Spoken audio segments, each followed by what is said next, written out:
Bom, então vamos fazer esse exemplo 1.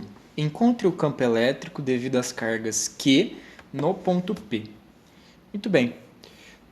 Primeiramente, vamos colocar as direções, né? Vamos colocar para cá o eixo X, né? Para cá, vamos colocar o eixo Z.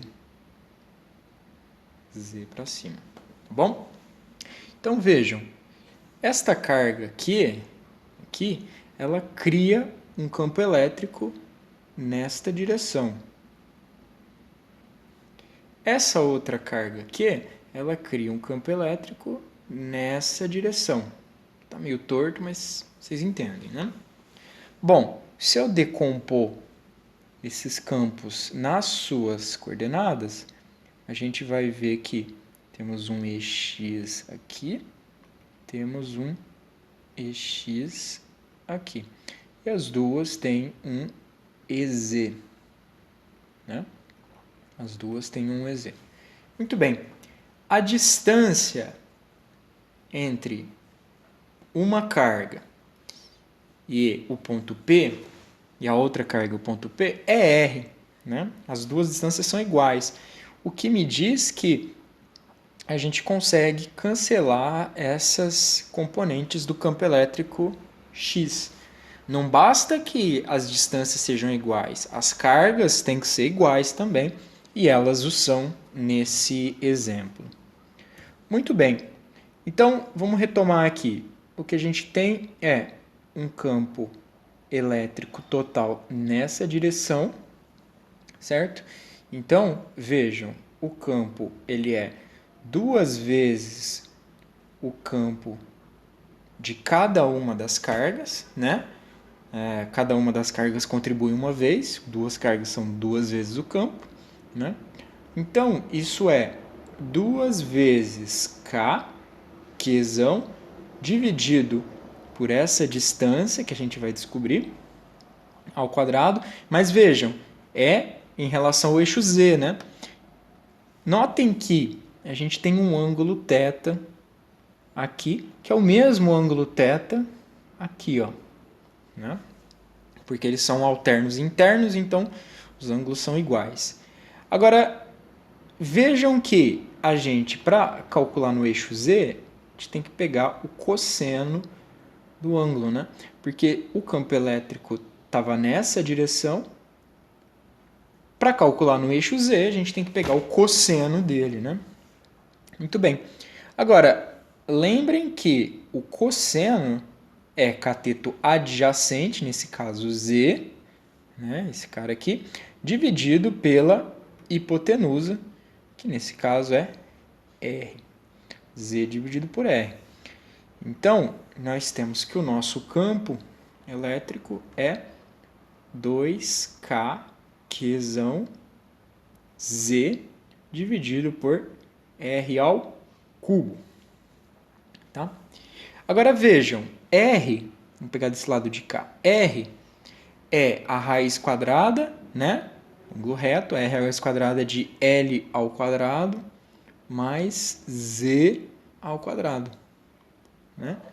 Em outras palavras, é L ao quadrado mais Z ao quadrado elevado a meio.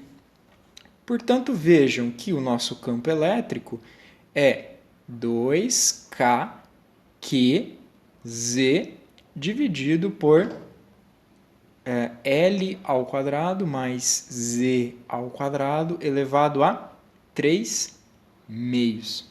Bom, vou lembrar vocês que o campo elétrico é um vetor e, nesse caso, é um vetor que aponta na direção do eixo Z.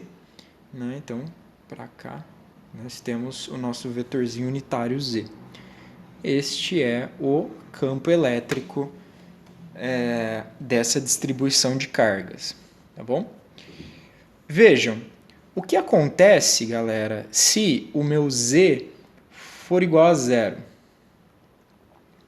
Bom, se o meu Z for igual a zero, coloco o zero em cima lá na equação, nós temos que o nosso campo é igual a zero. Vejam, essa situação é a mesma situação de eu ter duas cargas e querer calcular no eixo entre elas, né? Calcular o campo no eixo entre elas. Bom, uma carga vai empurrar a carga de prova para cá, a outra vai empurrar a carga de prova para lá, de uma forma que os campos se cancelam e a gente tem o resultado esperado E igual a zero. Notem que esse resultado também acontece quando o nosso comprimento L for muito maior do que o nosso comprimento Z, né? Esse resultado de campo elétrico igual a zero também vai ocorrer. Agora vejam, o que acontece se o nosso Z for muito maior do que o nosso L? Bom, o que vai acontecer é que a gente vai ter 2kqz dividido por... Agora, nessa parte aqui, L ao quadrado mais Z ao quadrado vai ser simplesmente Z ao quadrado, né? Porque, como o Z é muito maior do que o L, ele não vai fazer diferença nessa soma. Então, nós temos aqui Z ao quadrado elevado a 3 meios, né? Corta 2 com 2, fica Z ao cubo. Z em cima com o Z ao cubo embaixo, nós temos, portanto, que o nosso campo é 2kq dividido por Z ao quadrado. Notem que esse resultado quer dizer para mim que quando o meu Z for muito grande, o campo vai se comportar como o campo de uma partícula pontual com uma carga de 2Q. Né? Então, vamos olhar o gráfico. Eu fiz o gráfico no GeoGebra, em que eu plotei o eixo Z, tá? E o campo elétrico nessa direção. Aqui eu considerei L igual a 1, tá? Só para a gente ter uma noção.